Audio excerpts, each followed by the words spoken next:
Shalom. Selamat Natal.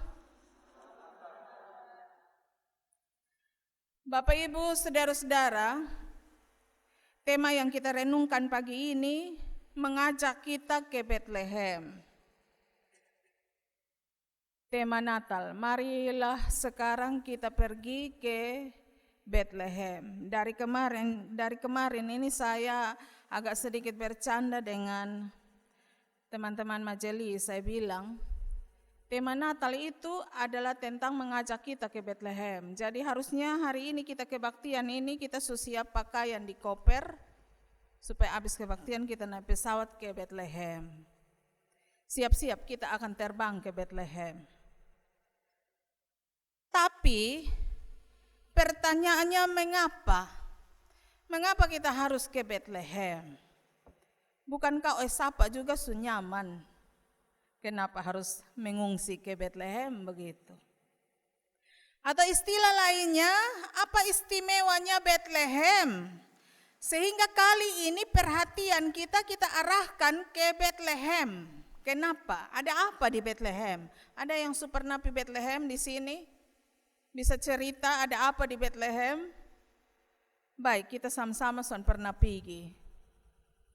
Tapi saya mencatat beberapa hal tentang Bethlehem. Yang pertama, ini saya catat juga dari informasi orang yang sudah pernah dan tinggal di sana ya. Jadi artinya bahwa ini informasi bisa dipercaya. Bethlehem itu terletak di tepi barat Palestina yang terletak sekitar 10 km di sebelah selatan Yerusalem. Ini dia alamat supaya jangan tersesat kalau ada yang mau pergi Bethlehem. Lebih tepatnya tinggal buka Google Map. Yang kedua, Bethlehem itu dalam bahasa Ibrani, bait dan lehem yang berarti rumah roti. Tapi kalau diterjemahkan ke dalam bahasa Arab, katanya adalah bait dan lam yang berarti rumah daging. Bisa kita bayangkan, kalau ini kota, dia arti rumah roti dan rumah daging, itu berarti bahwa itu kota tidak pernah terjadi kelaparan di sana. Itu kota selalu menyediakan makanan yang sangat banyak. Bahkan banyak orang-orang kaya yang hidup di kota itu. Lalu bawa informasi yang ketiga, Bethlehem pertama kali disebutkan di dalam Alkitab, di dalam Kejadian 48 ayat 7. Kejadian 48 ayat 7. Mau buka Alkitab silakan, tanda memang di sana. Kejadian 48 ayat 7. Itu kata Bethlehem pertama kali ditulis di sana. Sebagai tempat di mana suku Rahel meninggal. Kejadian 48 ayat 7. Dan di situ juga suku Rahel dimakamkan. Tapi ada hal yang lebih penting tentang kota ini, tentang Bethlehem. Bethlehem kemudian menjadi kota yang dikenal oleh seluruh Israel karena garis keturunan Raja Daud. Bethlehem itu tempat lahir dari Raja Daud di situ. Dan bahkan juga Bethlehem adalah kota tempat Yesus dilahirkan. Tapi juga bahwa Bethlehem itu adalah kota yang penuh dosa. Atau kota yang diisi dengan berbagai-bagai kejahatan. Di dalam kota itu berdiam orang-orang yang selalu melakukan kejahatan. Dari pengajaran dan pemberitaan Yesus, dalam Lukas 15 ayat 11 sampai 32 tentang anak yang hilang, kita memperoleh informasi yang cukup bahwa ilustrasi ini Tuhan Yesus beri dalam kerangka Tuhan Yesus sedang tegur orang-orang di Bethlehem itu Karena orang-orang yang tinggal di kota Betlehem itu melakukan kejahatan dengan cara perumpamaan anak hilang. Ini kan bicara tentang anak yang minggat dari rumah kan, begitu ya. Kita masih ingat ini kisah ya. Anak yang minggat dari rumah. Jadi perumpamaan ini Tuhan Yesus berikan untuk menegur orang-orang Betlehem karena kejahatan yang dilakukan oleh keluarga-keluarga yang tinggal di situ.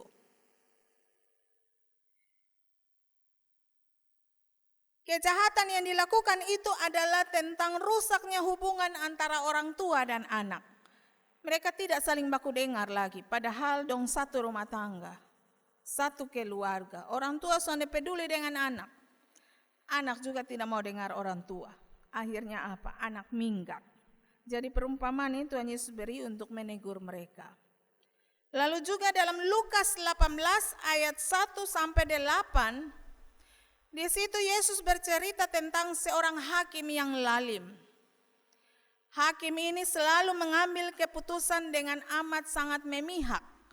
Siapa yang bayar banyak dia bela itu orang memperkara. Sekalipun itu orang amat sangat salah, tapi orang-orang benar tidak diperhatikannya, tidak dibelanya. Tapi justru ia berupaya supaya orang benar itu yang akan menikmati hukuman. Ini hakim yang lalim. Lalu dalam cerita hakim yang lalim itu ada seorang janda yang begitu amat sangat miskin.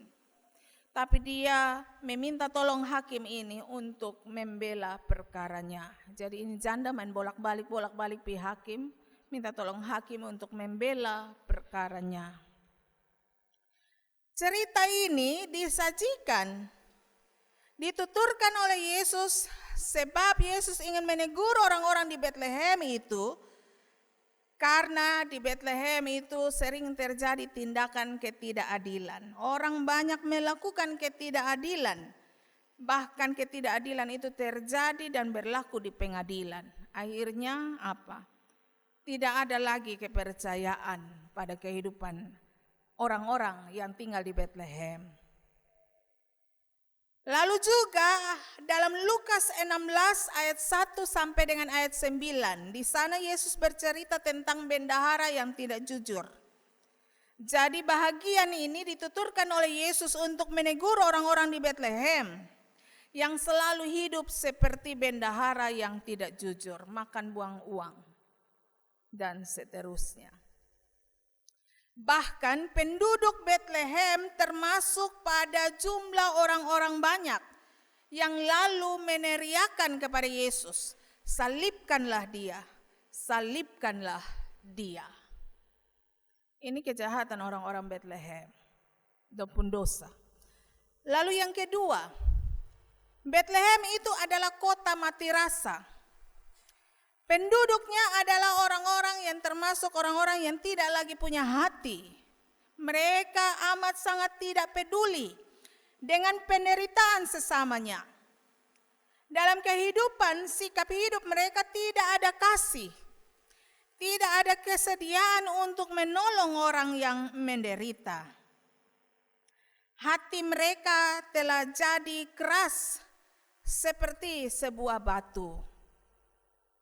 Kita tahu itu dari kisah tentang Maria yang hendak melahirkan. Maria dan Yusuf sampai di kota itu mencari tempat untuk beristirahat. Tapi tidak ada seorang pun yang dapat memberi tempat kepada Maria untuk melahirkan, untuk mereka untuk istirahat. Tidak ada satu penduduk pun yang mau menerima suami istri ini karena mereka amat sangat miskin. Orang dari jauh lihat dong miskin, saya dong tolak memang. Padahal di Betlehem itu disebut sebagai rumah roti dan rumah daging. Itu berarti bahwa kebanyakan orang yang tinggal dan berdiam di Betlehem adalah merupakan orang-orang kaya. Maka rumah yang mereka tinggali adalah rumah-rumah yang besar, dengan persediaan kamar yang cukup banyak. Tapi mereka tidak mau menolong Maria dan Yusuf karena mereka miskin. Mereka juga tidak mau direpotkan oleh Maria dan Yusuf, apalagi Maria yang kemudian melahirkan seorang bayi. Mereka tidak mau batas ibu urus ini orang miskin lah baru melahirkan lah. Yang ketiga tentang Bethlehem. Bethlehem itu adalah sebuah kota yang terpecah belah. Di sana tinggal orang-orang kaya, tapi juga ada pembedaan dengan orang miskin. Ada kelas-kelasnya, ini kelas orang kaya, ini kelas orang miskin. Ini tempat duduk orang kaya, ini tempat duduk orang miskin. Ada lagi suku Yahudi yang bermusuhan dengan suku Samaria. Lalu ada juga kaum Farisi, orang-orang Farisi yang menganggap diri jauh lebih suci dari kaum pemungut cukai. Sehingga orang-orang Farisi suka sekali mencela para pemungut cukai. Mereka suka menertawakan, mengolok-olok pemungut cukai. Ih, pasang ini orang berdosa. Lah baik kotong, orang suci. Bethlehem adalah kota yang dipenuhi dengan hukum-hukum dan aturan-aturan. Tetapi hukum-hukum dan aturan-aturan itu amat sangat bersikap diskriminatif. Membela kaum yang punya duit saja. Bethlehem dipenuhi oleh penduduk yang terpecah belah. Mereka hidup menurut kepentingan mereka masing-masing. Masing-masing berjuang memperjuangkan kepentingannya masing-masing. Mereka saling tidak peduli satu terhadap yang lain. Karena itulah di Bethlehem penduduknya amat sangat tidak takut untuk saling membunuh satu terhadap yang lain. Kita baca dalam Injil Matius 2 ayat 13. Yesus memerintahkan Yusuf Maria untuk segera bergeser ke Mesir. Karena apa? Karena bayi yang dilahirkan itu direncanakan oleh Herodes untuk dibunuh. Matius 2 itu berisi cerita kisah tentang Herodes mengeluarkan perintah supaya membunuh setiap bayi yang berumur 2 tahun ke bawah. Jadi penduduk Bethlehem membunuh anak-anak dari penduduk Bethlehem sendiri. Mereka saling membunuh anak-anak dari mereka pun sesama dalam satu kota itu hanya untuk menyenangkan hati Herodes. Lihat ini kejahatannya yang ada di Bethlehem. Jadi itu berarti bahwa fakta-fakta yang tadi ini sudah disebutkan menegaskan bahwa Bethlehem ini adalah sebuah kota yang amat sangat berduka. Di Bethlehem terdengar ratap dan juga tangis dari anak-anak manusia yang mengharapkan ada damai sejahtera, ada keadilan, ada kebenaran yang ditegakkan untuk selama-lamanya. Dengan demikian maka Bethlehem tidak terlalu menarik untuk dikunjungi. Siapa yang siap baju di koper yang mau pergi Bethlehem hari ini? Oke, batalkan. Kita tidak jadi ke Bethlehem karena ternyata di Bethlehem tidak menarik untuk dikunjungi. Tapi Bethlehem itu adalah tempat di mana Yesus dilahirkan. Ini persoalan. Yesus lahir di tempat di mana kejahatan itu terlalu full di sana. Allah telah mengutus anaknya ke dalam satu suasana yang begitu amat sangat mencekam dan mencemaskan. Dan lalu untuk bertemu dengan Yesus, para gembala-gembala ini dan juga saksi yang turut menyertai para gembala. Mereka mesti berjalan melewati Bethlehem itu, sebuah kota yang dipenuhi oleh kejahatan, kota yang dipenuhi oleh orang-orang yang tidak punya hati, kota yang dipenuhi oleh sikap diskriminasi. Karena itu perjalanan ini adalah perjalanan yang begitu amat sangat berbahaya bagi para gembala. Yang juga waktu itu para gembala ini dianggap sebagai kaum yang hina. Orang bilang dosa masuk hitungan. Bayangkan, ini perjalanan-perjalanan yang mengancam nyawa mereka. Tiap saat mereka ada dalam ancaman, bisa-bisa orang potong, kas putus dan pun kepala. Tapi alangkah terkejutnya para gembala itu, sebab ketika mereka tiba di Betlehem, di kandang, di tempat di mana Yesus lahir itu, mereka mengalami suatu suasana yang begitu amat sangat berbeda dengan suasana yang berlangsung di kota Betlehem itu. Para gembala melihat yang pertama, seorang bayi yang tanpa dosa. Ia begitu kelihatan tulus dan murni. Sebuah simbol kehidupan yang memberi harapan baru. Seorang bayi yang tanpa dosa itu melukiskan tentang Allah yang punya hati dengan manusia. Allah yang peduli dengan orang-orang berdosa. Dan karena itu, ia mengutus anaknya untuk ada di tengah-tengah suasana orang-orang berdosa. Jika manusia sering sampai hati untuk membiarkan sesamanya terlunta-lunta, orang-orang Betlehem yang tidak mau memberikan tempat bagi Maria dan Yusuf untuk bermalam. Tapi Allah justru tidak sampai hati. Ia tidak sampai hati membiarkan kita manusia terus menderita dalam dosa. Karena itu Allah memberi anaknya untuk menebus manusia yang jahat di Betlehem itu dari hukuman yang kekal. Ini Allah luar biasa. Karena itu patut kita memuji Allah. Patut kita mempermuliakan Allah senantiasa. Ia begitu amat sangat mengasihi. Ia sangat baik hati. Ia mengasihi orang-orang jahat. Dan bahkan ia mau mengampuni mereka. Yang kedua, Betlehem itu adalah kota yang dipenuhi oleh sikap diskriminasi. Tapi yang para gembala jumpai di kandang itu, pada bayi itu, adalah tentang wajah seorang juru selamat yang akan mempersatukan manusia. Yang ditemukan oleh para gembala di kandang itu, wajah bayi itu, sebagai seorang yang membawa sukacita bagi seluruh ciptaan di muka bumi ini. Karena itu malaikat berseru begini, Aku memberitakan kepadamu kesukaan besar bagi seluruh bangsa. Setelah malaikat mengatakan demikian, maka para malaikat-malaikat di sorga tidak lagi dapat menahan diri mereka. Mereka dengan bergegas keluar secara beramai-ramai dan menaikkan sebuah nyanyian pujian. Kemuliaan bagi Allah di tempat yang maha tinggi dan damai sejahtera di bumi di antara manusia yang berkenan kepadanya. Begitu kalau kita gembira itu kan orang bilang sontahan untuk koton cerita. Natal itu tentang cerita yang kita ceritakan. Siapa yang kita ceritakan? Tuhan dengan kasih-Nya yang tidak bisa lagi kita tahan untuk harus kita ceritakan kepada semua orang.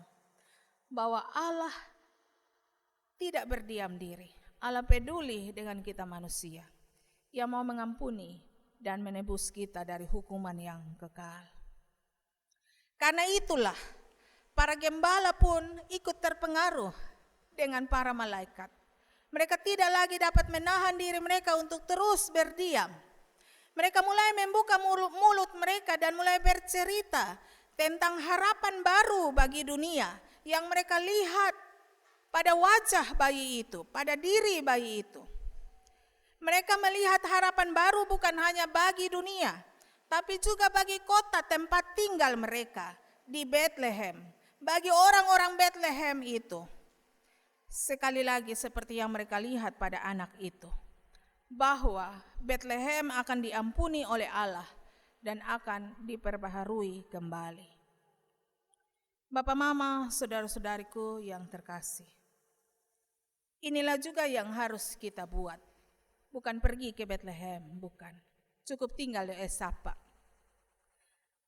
Tapi bahwa berita yang diceritakan bagi kita hari ini bukan tentang Betlehemnya, tapi tentang Yesus Yesus yang penuh kasih. Allah dengan kasih-Nya yang mengaruniakan anaknya untuk menebus kita daripada segala dosa kita. Ini yang harus kita buat. Kita yang selalu melakukan perjalanan dari rumah menuju ke gereja untuk ibadah Natal ini, bahwa melalui peristiwa kasih Allah yang hari ini kita saksikan, di mana Yesus lahir di Bethlehem itu, kita dibuat untuk melihat tentang kemurnian, tentang kelembutan, tentang persekutuan, tentang sukacita yang dibawa oleh Yesus melalui kelahirannya itu. Inilah berita yang harus kita bawa pulang ke dalam rumah tangga, kemana saja kita beranjak, dan di mana saja tempat kita bekerja. Kita haruslah wajib berupaya supaya tempat dan bahkan juga kita dengan kebiasaan kita yang masih hidup dalam dosa, yang masih suka melakukan hal-hal yang jahat, yang masih memberi diri untuk melakukan berbagai-bagai duka, menyakiti hati sesama sehingga sesama ada dalam duka. Berita yang kita bawa itu adalah bahwa Yesus memberi kita pengampunan.